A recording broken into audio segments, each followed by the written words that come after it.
नमस्कार। News room में आप सभी का स्वागत है। पड़ोसी देश बांग्लादेश में हुई उथल पुथल के बीच मोदी सरकार ने आज सर्वदलीय बैठक बुलाकर सभी दलों को बताया कि सरकार क्या एहतियाती उपाय कर रही है। विदेश मंत्री एस जयशंकर ने बैठक में मौजूद राजनीतिक दलों के नेताओं को बांग्लादेश के हालात और भारत पर उससे पड़ने वाले असर को देखते हुए उठाए जा रहे कदमों की जानकारी दी। विदेश मंत्री एस जयशंकर ने नेताओं को बताया कि बांग्लादेश के प्रधानमंत्री पद से इस्तीफा देकर आई शेख हसीना भारत में हैं। बताया जा रहा है कि विदेश मंत्री ने आगे भी राजनीतिक दलों को इस मुद्दे पर भरोसे में लेते रहने का और अन्य जानकारियों से अवगत कराने का आश्वासन दिया है। विदेश मंत्री ने सहयोग और समर्थन के लिए राजनीतिक दलों का शुक्रिया भी अदा किया। बैठक में लोकसभा में विपक्ष के नेता Rahul Gandhi, TMC, Janata Dal United, NCP, RJD समेत विभिन्न दलों के नेताओं की मौजूदगी थी। सरकार की ओर से विदेश मंत्री के अलावा बैठक में रक्षा मंत्री राजनाथ सिंह, संसदीय कार्य मंत्री किरण रिजिजू और स्वास्थ्य मंत्री जेपी नड्डा मौजूद थे। बैठक के बाद राहुल गांधी समेत विभिन्न नेताओं ने कहा कि वह बांग्लादेश के मुद्दे पर भारत सरकार के साथ खड़े हैं। राहुल गांधी ने कहा कि सरकार को सही रणनीति बनाने की जरूरत है। बताया जा रहा है कि बैठक में राहुल गांधी ने विदेश मंत्री एस जयशंकर से सवाल भी पूछा कि बांग्लादेश में जो कुछ हुआ कहीं उसके पीछे कोई विदेशी हाथ तो नहीं है। सोमवार शाम को भी राहुल गांधी ने लोकसभा में विदेश मंत्री एस जयशंकर के पास जाकर उनसे बांग्लादेश के मुद्दे पर बातचीत की थी। हम आपको यह भी बता दें कि प्रधानमंत्री नरेंद्र मोदी ने सोमवार को इस मुद्दे पर सुरक्षा मामलों की कैबिनेट समिति की बैठक की अध्यक्षता की थी।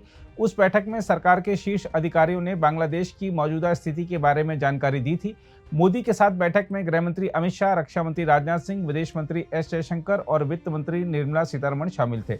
शीर्ष अधिकारियों ने उन्हें पड़ोसी देश के हालात के बारे में जानकारी दी।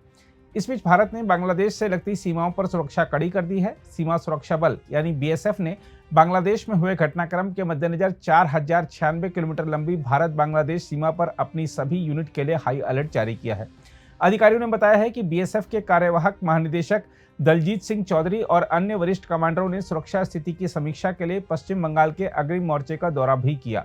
बताया जा रहा है कि बीएसएफ ने अपने सभी फील्ड कमांडरों को निर्देश दिया है कि वह सभी कर्मियों को सीमा पर ड्यूटी पर तुरंत तैनात करें। बताया जा रहा है कि बीएसएफ प्रमुख के अगले कुछ दिनों तक इस क्षेत्र में रहने की उम्मीद है। इस बीच दिल्ली स्थित बीएसएफ के प्रवक्ता ने कहा है कि बांग्लादेश सीमा पर स्थिति अभी सामान्य है। उन्होंने कहा जवान हालिया घटनाक्रम से अवगत और सतर्क हैं तथा किसी भी अप्रत्याशित हालात से निपटने के लिए अंतर्राष्ट्रीय सीमा पर स्थिति पर कड़ी नजर रखी जा रही है। उन्होंने कहा कि बांग्लादेश में व्यापक स्तर पर हो रहे विरोध प्रदर्शन के मद्देनजर पिछले कुछ हफ्तों के दौरान इस पड़ोसी देश से लगी सीमा पर तैनात सभी कर्मियों की छुट्टियां रद्द कर दी गई थी और अब सभी यूनिट को पूरी तरह सतर्क रहने के लिए कहा गया है। दूसरी ओर पूर्वी कमान के एक वरिष्ठ अधिकारी ने कहा कि बल उभरती स्थिति के मद्देनजर अवैध रूप से सीमा पार करने और सीमा पारीय अपराधों में वृद्धि को लेकर चिंतित है। उन्होंने कहा कि बीएसएफ बांग्लादेश सीमा रक्षक यानी बीजीबी के अपने समकक्षों के संपर्क में है। बीएसएफ अधिकारी ने कहा कि इस सीमा पर स्थित सभी सीमावर्ती स्टेशन और एकीकृत चेक पोस्ट अलर्ट पर हैं और नागरिकों की आवाजाही प्रतिबंधित कर दी गई है। हम आपको बता दें कि बीएसएफ अपनी 87 बटालियन के साथ देश की पूर्वी सीमा पर भारतीय सरहद की रक्षा करता है।